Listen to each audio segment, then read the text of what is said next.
네, 오늘의 첫 번째 총선 시그널입니다. 홍영표 새로운 미래 상임선대위원장 모셨습니다. 어서 오세요. 네, 안녕하세요. 예.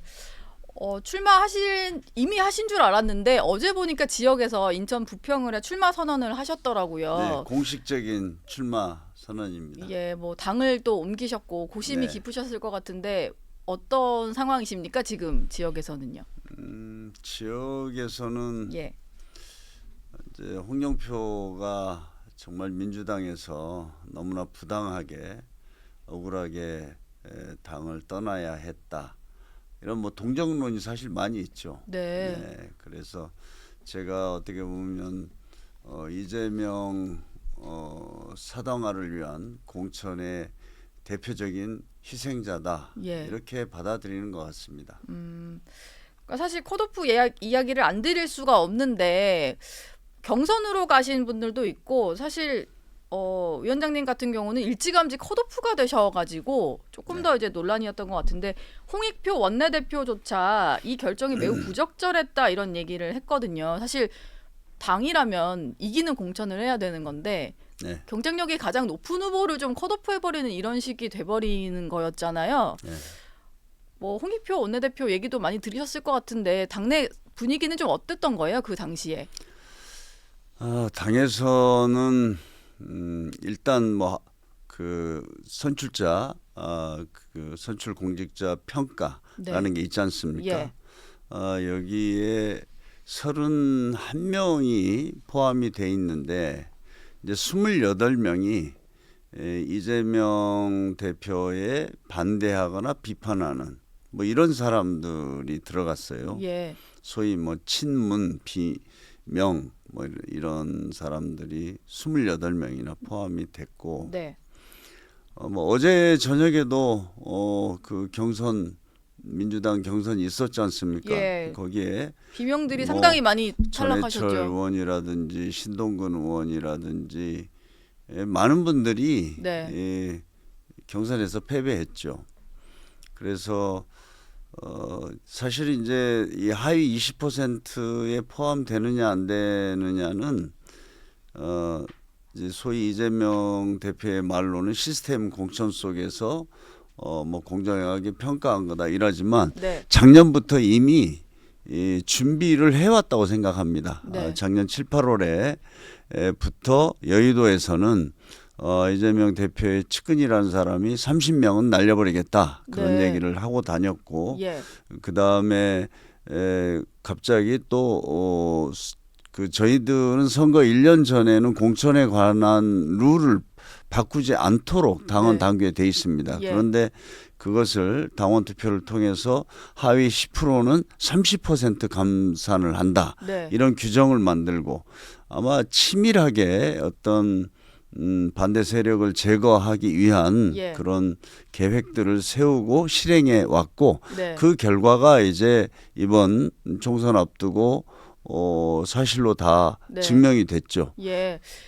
사실 뭐 저는 그 민주당 출입 기자는 아니고 여당 출입을 좀 오래 했다 보니까 제가 이제 주변에서 듣는 말은 잘 알고 하는 말은 아니고요. 이런 얘기가 있었어요. 그러니까 감산을 줘서 떨어뜨릴 수 있는 후보는 경선을 붙이고 감산을 줘도 안 될 것 같은 사람은 배제를 한다. 사실 배제되신 거잖아요. 그러다 네. 보니까 지역에서는 1등이 워낙 좀 독보적으로 1등이면 배제를 시키고 뭐 2, 3등끼리 경선하는 뭐 이런 상황이 되지 않았냐 뭐 이런 말도 나온다고 저는 들었는데 어떠십니까? 저는 예. 네, 맞습니다. 제가 이제 하위 10%에 포함됐다는 통보를 이명백 공관위원장한테 전화로 통보받았죠. 예. 정말 너무나 기가 막히고 또 정말 화가 났습니다. 네.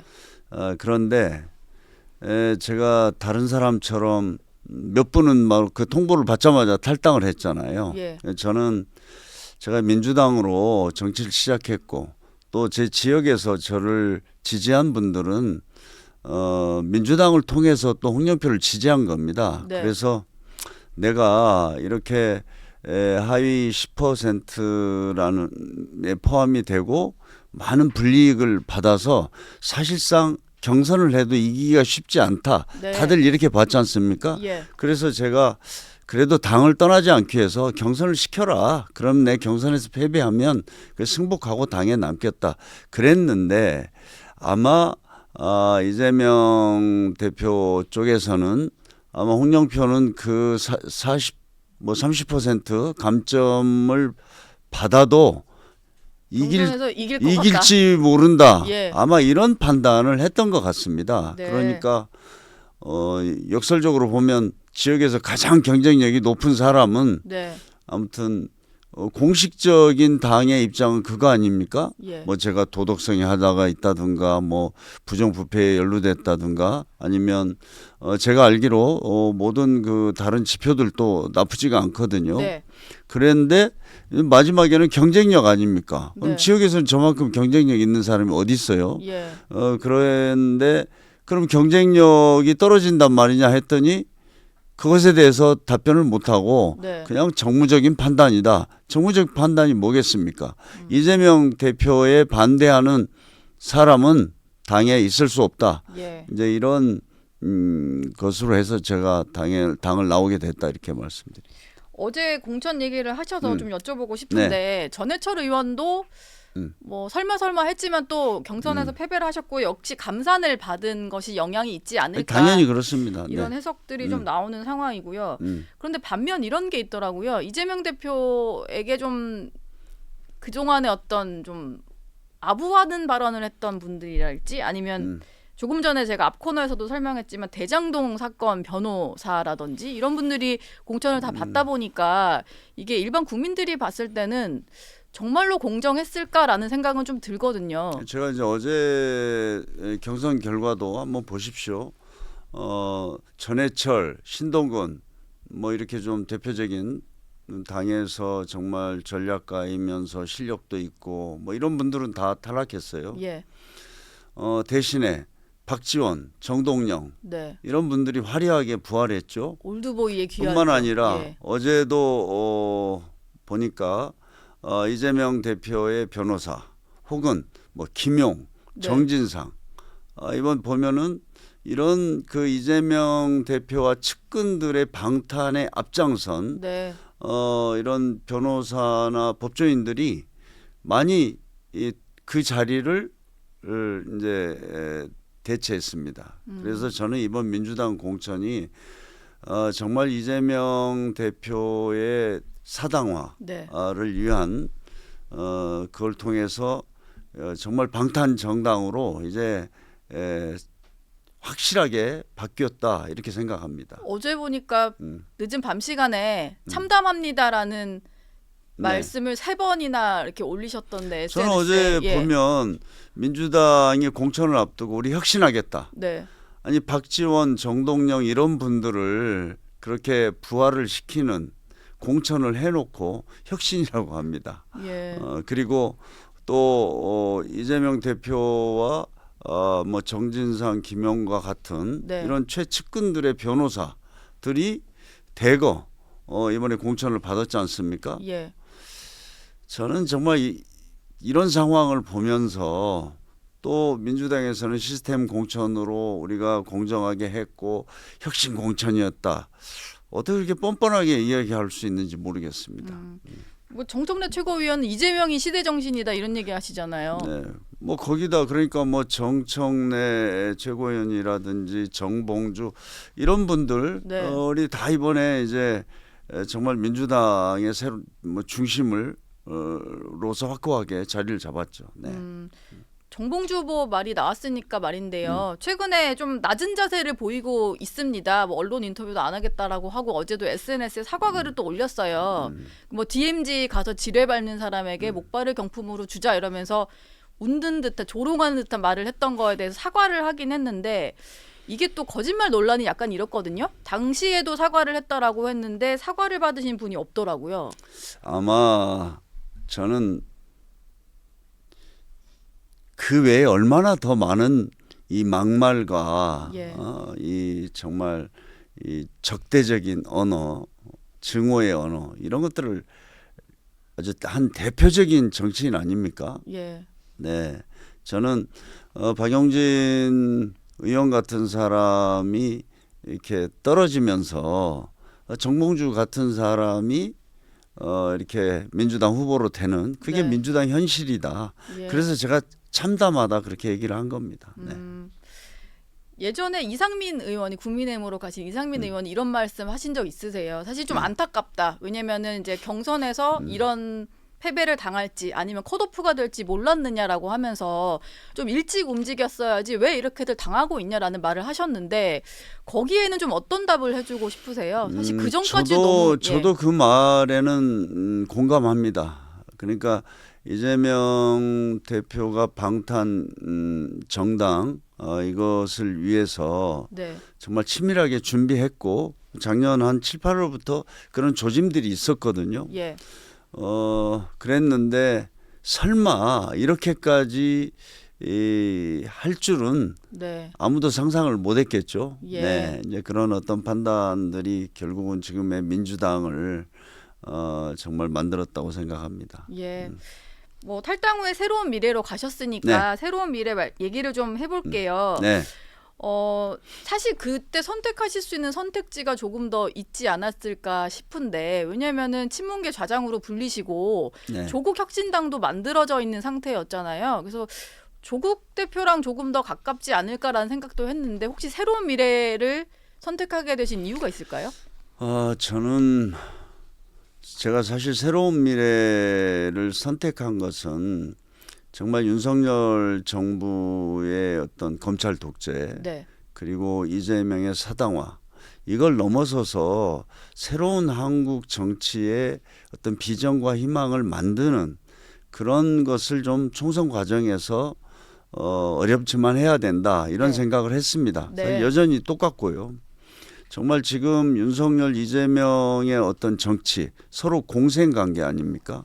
이것에 대한 어떤 매기 역할을 하는 정당이 반드시 필요하다. 네. 저는 그런 생각을 했었고 그러다가 이제 조국 신당이 생긴 겁니다. 네. 그런데 저는 뭐 개인적으로는 제가 문재인 정부 당시에 그 원내대표를 하면서 공수처를 비롯한 검경 수사권 조정, 사법개혁 이걸 제가 이제 맡아서 패스트트랙까지 했었는데 네. 그때 민정수석이었습니다. 예. 그래서 제가 많은 이야기를 했었고 또 뭐 그때 잘 알고 있죠.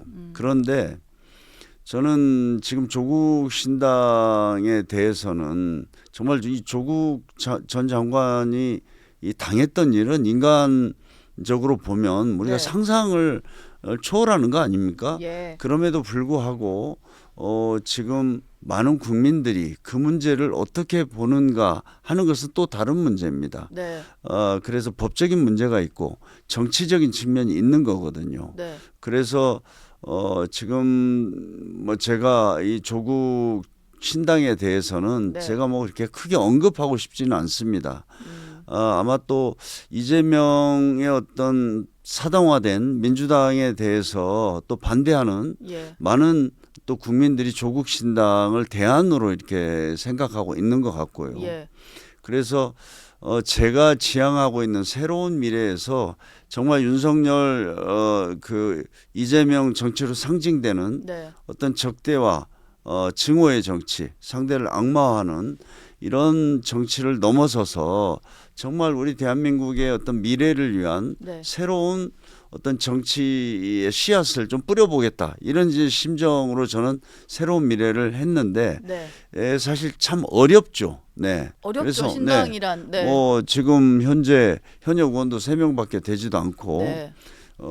그러다가 또 개혁신당하고 합하고 뭐 이러면서 굉장히 제3지대에 대한 기대가 여전히 저는 국민들 3명 중에 1명은 있다고 봅니다. 네. 그런데 이게 지금 모아지지 않고 있습니다. 예. 그래서 그런 좀 국민들이 볼 때는 선명하게 뭔가 그 윤석열 정권을 심판하겠다. 네. 이렇게 이제 나타난 조국 신당에 대해서 아마 더 많은 이렇게 지금 현재는 지지를 보내주고 있는데 저는 지금 새로운 미래는 아마 이제 그간에 뭐 여러 과정들이 있었습니다. 네. 그건 국민들한테 혼란과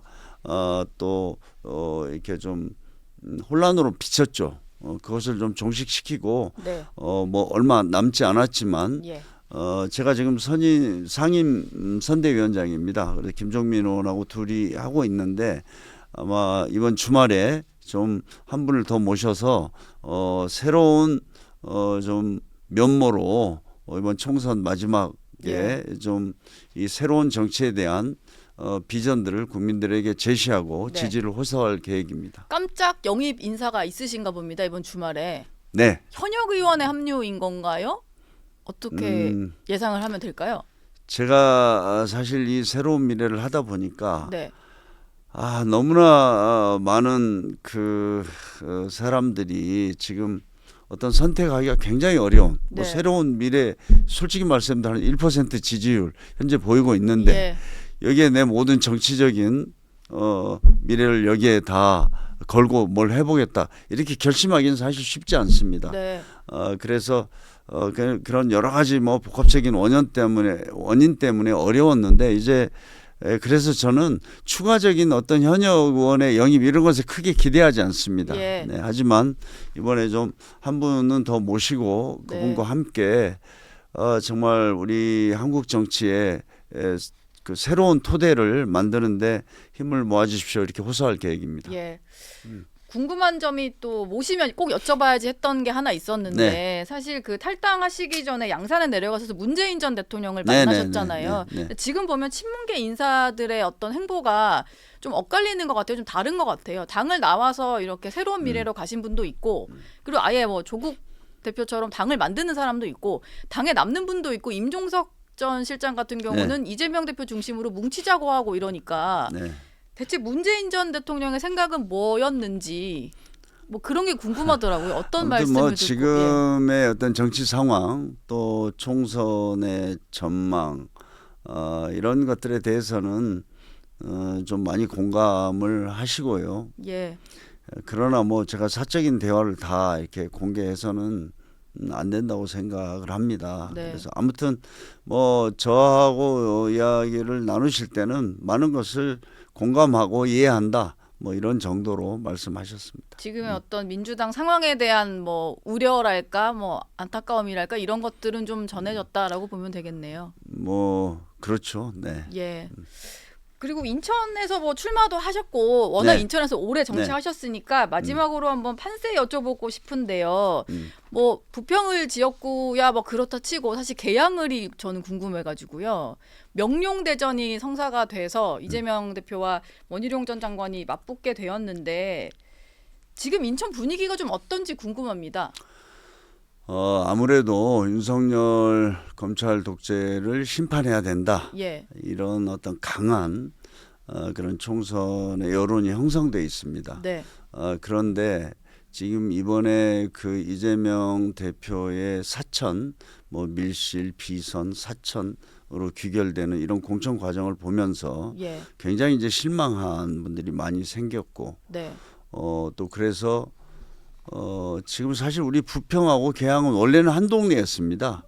이게 그렇군요. 이제 인구가 늘어나면서 분리돼서 예. 뭐 그 비슷한데 제가 볼 때는 굉장히 박빙의 승부로 가지 않을까 이렇게 봅니다. 아마 여론조사로는 뭐 지금 들쑥날쑥 하잖아요. 예. 5% 차이 나는 것도 있고 네. 한 15% 차이 나는 것도 그러니까요. 있는데 왔다 갔다 하더라고요. 제가 볼 때는 이제 계양 같은 데는 오히려 보수 중도 이런 분들이 자기 의사 표현을 잘 안 합니다. 네. 왜? 그냥 민주당이 거의 지금 뭐 항상 이기니까. 예. 예. 샤이 또 중도, 샤이 보수가 그렇죠. 있을 수 또 있겠네요. 그런 네. 중도 보수층들이 아예 투표해봐야 다시 민주당. 네. 그러니까 아마 안 한 분들이 많이 있는데 그 표심이 이번에 어떻게 투표장으로까지 연결될지 네. 이게 좀 관건이라고 생각을 합니다. 예. 그래서 지금 저는 여론조사 보다는 아마 다른 아주 그 박빙의 선거가 될 거다 이렇게 보고 있습니다. 예. 홍영표 새로운 미래 상임선대위원장과 한번 얘기 나눴습니다. 오늘 고맙습니다. 네, 반갑습니다.